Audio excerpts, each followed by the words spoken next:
Hello friends, ranker strategy में आप लोगों का स्वागत है। आप लोगों को नमन करता हूं, स्वागत करता हूं। मैं आप लोगों से बोला था कि बीपीएससी के लिए लेकर आऊंगा वीडियो, तो समय के अभाव में 2-3 दिन लेट होता चला गया क्योंकि 4 अक्टूबर को यूपीएससी का पेपर है, इसलिए समय कम मिल पा रहा था। लेकिन ठीक है, आज आया, देर आया दुरुस्त आया। चलिए अच्छा, आज डिस्कस करता हूँ, आप सब देख लीजिए और नए लोग जुड़िए, फॉर्म को भरिए। तैयारी कैसे होगी इस बारे में भी चर्चा करूंगा आज। बाकी के लिए भी कुछ वीडियो बचेंगे तो उसको आगे डालता रहूँगा, ठीक है। वीडियो को जो डालूंगा डिटेल्स में डालूंगा। चैनल को लाइक, सब्सक्राइब और शेयर प्लीज कीजिए, कमेंट्स भी कीजिए, सब्सक्राइब कीजिए, बेल आइकन को दबा दीजिए ताकि मैं कोई वीडियो डालूं तो आपके पास पहुंच सके। मैं बिहार एसआई के लिए क्रमागत कोर्स वाइज आज अपना वीडियो बहुत सारे मेरे प्ले लिस्ट में पड़े हैं, जो जाकर आप देख सकते हैं वहाँ से। मैथमेटिक्स के भी 3 वीडियो वहाँ पे पड़े हुए हैं, जो 3 टॉपिक अपना हो चुके हैं। हर संडे को मैं मैथमेटिक्स लेता हूँ, जो कि बीपीएस में भी 10 सवाल मैथ्स के आपको दिख रहे हैं। ये सारे टॉपिक्स सेम है, आप वहाँ से पढ़ सकते हैं। चलिए, थैंक यू। बिना टाइम वेस्ट किए मैं अपनी बात को शुरू करता हूँ। बीपीएससी 66वीं का फॉर्म उसका आ चुका है, जिसमें टोटल पोस्ट है 731 पोस्ट है। एलिजिबिलिटी क्या है? तो bachelor degree in any stream, सिर्फ आप ग्रेजुएशन किए हो किसी भी स्ट्रीम में तो आप इस फॉर्म को फिलअप कर सकते हैं। किसी भी स्ट्रीम में अगर आप बैचलर डिग्री है तो इस फॉर्म को आप भर सकते हैं। एज लिमिट क्या है भाई? तो 37 साल। जनरल कैटेगरी से जो है उनके लिए 37 साल, चाहे मेल हो या फीमेल। 40 साल ओबीसी, दैट मीन्स कि अपने बिहार में ओबीसी में 2 चल होता है, ईबीसी और बीसी, 2 कैटेगरी होते हैं, तो दोनों मेल और फीमेल 40 साल। एससी एंड एसटी ये दोनों जो होते हैं 42 साल। तो एससी एसटी 42 साल, ओबीसी ईबीसी जो होते हैं, ईबीसी और बीसी जो मिलाकर ओबीसी बने हुए हैं वो 40 साल, और जनरल के लिए 37 ईयर यानी 37 साल। ये इसके आपके मैक्सिमम एज होगा। मिनिमम एज क्या है इसके लिए? एज लिमिट मैक्सिमम है, मैक्सिमम एज लिमिट है। और मिनिमम क्या है? मिनिमम पोस्ट वाइज कहीं 20 भी है, कहीं 21 भी है, कहीं 22 भी है। मिनिमम एक पोस्ट वाइज है आपका 20, 21 और 22। शारीरिक दक्षता के लिए डीएसपी के लिए होता है, जो कि बहुत नॉर्मल है, आप उसमें देख लीजिएगा। लमसम हम सब फिट है, आप सब फिट है, इसके लिए चिंता न करें। इस बार डीएसपी के 34 पोस्ट भी हैं। जब फॉर्म आए तो उसमें तो 562 बढ़कर 731 हुए हैं। हो सकता है और भी पोस्ट जुड़े जो 800 तक जा सकता है। चलिए, पिछले 3 एग्जाम में कटअप कुछ इस तरह रहा, 63वीं, 64वीं और 65वीं का, जो आपके सामने मैं लाया हूँ। जनरल, ईबीसी, बीसी ये दोनों मिलाकर ओबीसी कहते हैं, एससी एसटी और फ्रीडम फाइटर जो है। तो चलिए, जनरल के लिए 96, ये 2 मैं लिखा हूँ, आप इस मतलब को समझ रहे हैं ना। अपने बिहार में मेल और फीमेल के लिए अलग अलग कटअप निकलते हैं, क्योंकि फीमेल के लिए 35% रिजर्वेशन अपने बिहार में दिया जाता है, इसलिए मेल और फीमेल के कटअप अलग अलग आते हैं, क्योंकि 35% वहाँ पर रिजर्वेशन है बिहार में। फीमेल के लिए 35% रिजर्वेशन है। चलिए, तो जनरल के लिए 96 कटअप था 63वीं में, और फीमेल के लिए वहाँ 86 था। ईबीसी के लिए 88 था, फीमेल के लिए 77 था।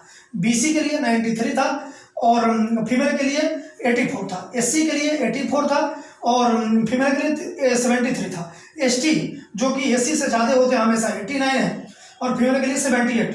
एससी से ज़्यादा होते हैं एसटी, ध्यान रखिएगा, और ईबीसी से ज़्यादा होते हैं बीसी। और फ्रीडम फाइटर जो कि 3% रिजर्वेशन है फ्रीडम फाइटर, उसके लिए जो फ्रीडम फाइटर थे उनके नाती या पोतों के लिए 3% रिजर्वेशन फ्रीडम फाइटर में दिया जाता है, जिसका कटअप 81 था। 64वीं में 97 जनरल कटअप था, फीमेल के लिए 86 था। ईबीसी के लिए 90 था और फीमेल के लिए 76 था। बीसी के लिए 93, महिलाओं के लिए 82। एससी के लिए 85 मेल के हैं, ये इधर मेल के हैं, इधर फीमेल के हैं, और फीमेल के लिए 69। एसटी के लिए मेल के लिए 89 और फीमेल के लिए 80 और फ्रीडम फाइटर के लिए 82। 65वीं में क्या होगा?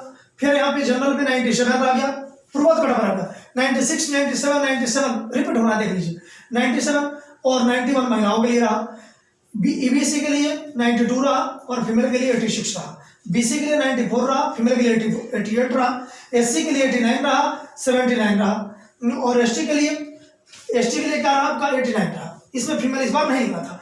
ईडब्ल्यूएस एक नया जुड़ गया इस बार, जो 92 और 87, जो कि जनरल कैटेगरी के ऐसे लोग हैं जो ईडब्ल्यूएस इकोनॉमिकली वीकर सेक्शन जो है उनके लिए 92 और 87 कटअप रहा, जो कि इस बार नए जुड़े हुए हैं। ठीक है, अभी इधर आप स्क्रीनशॉट लेना है तो ले लीजिए, ताकि मैं उधर क्वेश्चन का डिस्कस कर सकूँ। एप्लीकेशन फॉर्म भरने के डेट है, स्टार्ट हो रहा है 28 सितंबर से, खत्म हो रहा है 20 अक्टूबर को। 28 सितंबर 2020 से शुरू हो रहा है और खत्म हो रहा है 20 अक्टूबर 2020 तक फॉर्म भरे जाएंगे। एग्जाम का डेट भी निकल चुका है 27 दिसंबर 2020। 27 दिसंबर 2020 को एग्जाम का डेट निकल चुका है, काफी कम समय है। प्री में 150 क्वेश्चन पूछे जाते हैं। सिर्फ चर्चा हम प्री की ही कर रहे हैं, जब मेंस की बारी आएगी फिर करेंगे वहां मेंस की बातें। चलिए, हिस्ट्री में 30 क्वेश्चन पूछे जाते हैं, लमसम 30 रहते हैं, 30-35 होते रहते हैं लमसम। करंट में 30 सवाल रहते हैं, वो 27 हो जाए, 30 हो जाए, 32 हो जाए, यही बेच रहता है। बिहार स्पेशल 20 से 25 होते हैं, जो कि बिहार स्पेशल और हिस्ट्री दोनों को एक में काउंट अप कर लेते हैं तो 45 to 50 question, 45 to 50 question only history से होते हैं बिहार स्पेशल को, और उसमें आप काउंट करते हैं तो करना भी पड़ेगा। साइंस के 20 से 25 क्वेश्चन, 20 हमेशा पूछे जाते थे, 65 में 30 क्वेश्चन साइंस के पूछ लिए गए थे, इसलिए पूछा जाता है। ज्योग्राफी के 12 से 15 होते हैं, इकोनॉमी के 10 से 12 होते हैं, पॉलिटी के 10 से 12 होते हैं और मैथमेटिक्स के 10 जो कि फिक्स है, इतना ही रहता है। एक मैथमेटिक्स एक फिक्स है, इसमें रीजनिंग नहीं होता, सिर्फ मैथ्स होते हैं, फिर ये फिक्स है। अब निकालने के लिए आप कट ऑफ देख रहे हैं 97, 97, 96, इसके मतलब 100 लाने के लिए इतिहास, करंट, बिहार स्पेशल और साइंस 30, 30, 60, 20, 80 और 20, 100, 5 यहाँ बढ़ेंगे तो 110 हो जाएंगे। आपको 100 से 110 सिर्फ बिहार हिस्ट्री, करंट, साइंस और बिहार स्पेशल, इसी 3 स्लाइड को देखते हुए आप 4 देखते हुए आपका रिजल्ट यहाँ से हो जाएगा। ज्योग्राफी, पॉलिटी और इकोनॉमी सामान्य है, जो कि आप पढ़ेंगे, पढ़ना तो सबको, छोड़ा नहीं है, ये सामान्य पढ़ेंगे। और मैथ्स अब पढ़ने के लिए मैं क्या सजेस्ट किया हूँ, बुक के लिए नाम रखने के लिए कुछ भी रख सकता हूँ मैं भी रखूँ। तो अभी हिस्ट्री की बात करूँ तो लुसेंट, एंशिएंट मिडिवल के लिए सिर्फ लुसेंट पढ़िए, और मॉडर्न इंडिया के लिए लुसेंट तो पढ़िए ही पढ़िए, साथ में आप स्पेक्ट्रम पढ़ सकते हैं या घटना चक्र पढ़ सकते हैं, दोनों में से कोई एक। ये नहीं नाम रखने को मैं भी रख सकता हूँ, बिपिन चंद्रा पढ़ लीजिए, ये पढ़ लीजिए, वो पढ़ लीजिए, इसकी जरूरत नहीं है। कोई एक स्पेक्ट्रम पढ़ लीजिए या घटना चक्र पढ़ लीजिए या बिपिन चंद्रा, जो आपके पास है, इसके लिए एक आपको पढ़ना चाहिए। और एंशिएंट मिडिवल के लिए सिर्फ लुसेंट।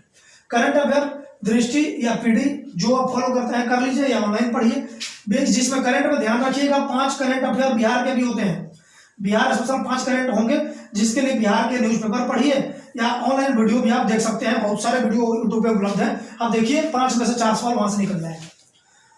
बिहार स्पेशल के लिए सिर्फ मैं पढ़ता हूँ, इसलिए मैं बोल दिया, इम्तियाज अहमद के भी सीनियर, जो पढ़ना है पढ़िए, लेकिन मैं कुरान पढ़ता हूँ इसलिए बता दिया, कुरान पढ़ लीजिए। साइंस के लिए लुसेंट और एसपीडी दोनों पढ़ सकते हैं, दोनों पढ़ना ही पड़ेगा, एक पढ़ने से कम नहीं चलेगा। जो या घटना चक्र भी अगर हो तो घटना चक्र भी पढ़ सकते हैं, दोनों में से लुसेंट मस्ट है, ये दोनों में से कोई है। ज्योग्राफी, इकोनॉमी और पॉलिटी तीनों के लिए सिर्फ Lucent.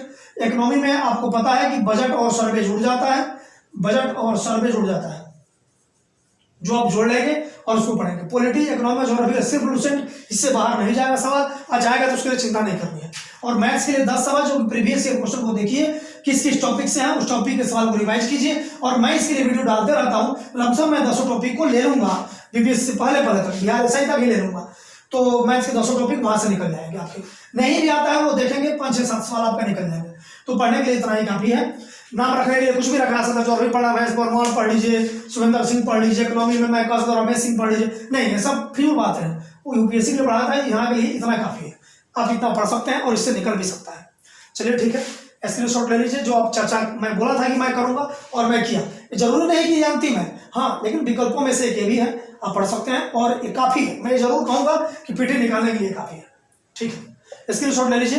Thank you very much. और सब आप फॉर्म भरिए और तैयारी कीजिए, बीच बीच में मैं वीडियो डालते रहूंगा, आपको भी कोई जरूरत पड़े तो आप कमेंट कर सकते हैं। मेरे प्लेलिस्ट में जाइए, पुराने वीडियो मेरे मोबाइल नंबर पड़े हुए हैं, व्हाट्सएप नंबर पड़े हुए हैं, वहां भी मैसेज कर सकते हैं। Thank you, that's all.